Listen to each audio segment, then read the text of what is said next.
नमस्कार मित्रों, YouTube channel ई संस्कृतम पर आपका पुनः एक बार स्वागत है।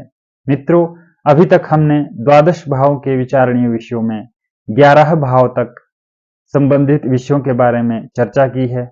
अब हम इस क्रम में अंतिम जो भाव है 12वां, उस विषय में चर्चा करेंगे। वहां से संबंधित विचार किए जाने वाले विषयों के बारे में चर्चा करेंगे।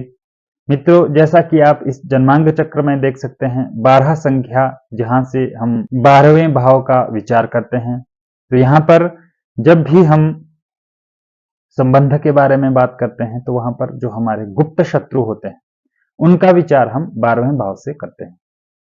किस तरह के शत्रु होंगे, जो गुप्त शत्रु होंगे, किस तरह के गुप्त शत्रु होंगे, उसका विचार जब हमें करना है तो वहां पर 12वां भाव देखना है। इसी तरह से बाईं आंख का विचार हम 12वें भाव से करते हैं।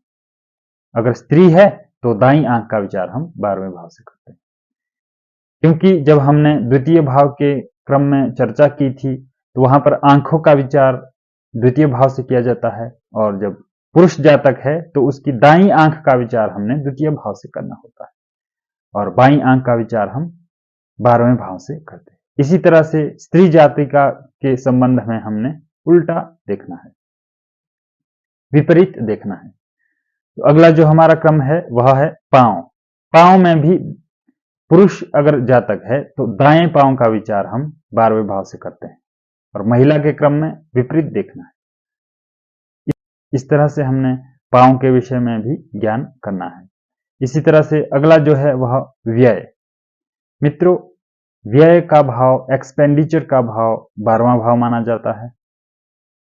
जातक का व्यय किस तरह का होगा, कितना होगा, उसका विचार हम 12वें भाव से करते हैं। इस तरह से नुकसान का भी हम 12वें भाव से विचार करते हैं। जब भी हम किसी वस्तु का व्यय करते हैं, मान लीजिए हमने कोई गाड़ी खरीदी है तो वह व्यय हो गया, वहां पर 12वां भाव है, और गाड़ी से अगर एक्सीडेंट हो गया तो वह नुकसान है।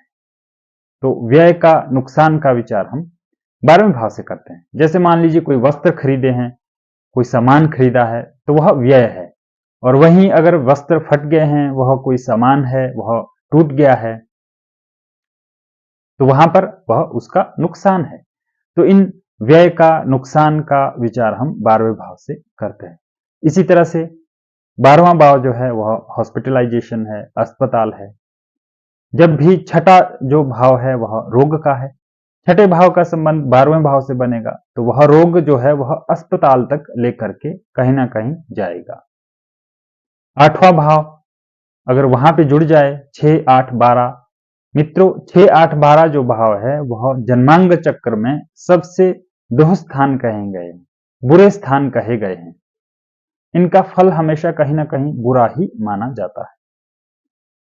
तो जिस तरह से 6, 8, 12 का अगर संबंध बनता है तो 6 रोग हुआ, 8 जो है वह असाध्य रोग का रूप ले लेगा, और 12वां जो है वह अस्पताल तक पहुंचा देगा।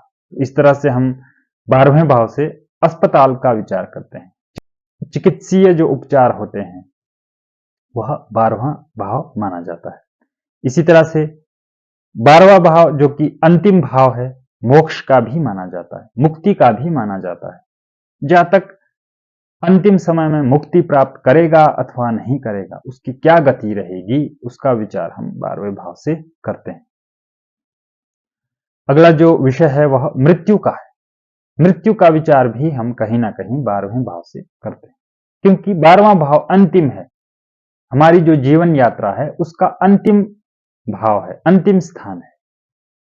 तो इसलिए हम मृत्यु के बाद जातक की क्या गति रहेगी उसका विचार हम 12वें भाव से करते हैं। इसी तरह से दूर यात्राएं, विदेश यात्राओं का भी विचार हम 12वें भाव से करते हैं। विदेश में सेटलमेंट का विचार हम 12वें भाव से करते हैं। इस तरह से जो अगला विषय है वह विदेश गमन का है। जातक की विदेश यात्राएं किस तरह की रहेगी, तो इसका विचार हम 12वें भाव से करते हैं। इसी तरह से किसी को अगवा कर लिया हो, उसका विचार हम 12वें भाव से करते हैं। जेल का विचार हम 12वें भाव से करते हैं। तो ये 12वें भाव से संबंधित विषय हैं। इन विषयों की प्राप्ति कब होगी, वहां पर हमें ग्रहों की स्थिति को देखना होता है। 12वें भाव में किस तरह के ग्रह स्थित है, किस तरह के ग्रह देख रहे हैं और किस तरह से वहां पर भावों का संबंध बन रहा है। जब इस विषय में हम विस्तार से चर्चा करते हैं, देखते हैं, तो वहां पर 12वें भाव से संबंधित विषयों के बारे में फल कथन कर सकते हैं। इस तरह से हमने प्रथम भाव से लेकर के 12 भाव तक के संबंधित विचारणीय विषयों के बारे में ज्ञान प्राप्त किया। किस तरह से कौन कौन से विषय जो है वह जातक से संबंधित जो विषय है उनका विचार हम प्रथम भाव से लेकर के 12 भाव तक करते हैं।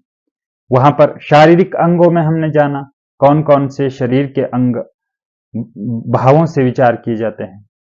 हमने संबंधों के बारे में जाना किस तरह के संबंधों का विचार भावों से किया जाता है, और हमने जातक से संबंधित सभी सामान्य विषयों के बारे में भी जाना।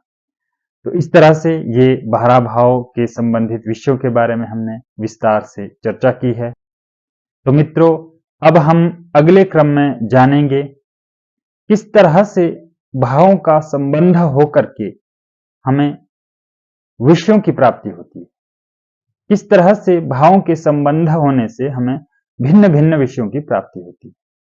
जातक को नौकरी कब मिलेगी, जातक का विवाह कब होगा, जातक को किस तरह की शिक्षा प्राप्त होगी, जातक को गाड़ी मकान कब मिलेगा, जातक को सुख कब मिलेगा, जातक का धन संपदा कैसी होगी, संपूर्ण विषयों के बारे में हम अगले भाग में चर्चा विस्तार से करेंगे। प्रथम भाव से लेकर के 12 भाव के विचारणीय विषयों में हम देखेंगे किन भावों का संबंध किस तरह से बनेगा और वहां से किस तरह की प्राप्ति जातक को होगी, संबंधित विषयों की प्राप्ति जातक को किस तरह से होगी, उस विषय में हम विस्तार से जानेंगे। क्योंकि आने वाली कक्षाएं रोचक रहेगी, तो फिर से मिलते हैं अगले भाग में। द्वादश भावों से संबंधित विषयों के बारे में विचार करेंगे। तो अगले भाग में हम प्रथम भाव से संबंधित कॉम्बिनेशन के बारे में विचार करेंगे। अन्य भावों से संबंध किस तरह से प्रथम भाव का रहेगा वहां पर देखेंगे, विचार करेंगे। तो मिलते हैं अगले भाग में। धन्यवाद।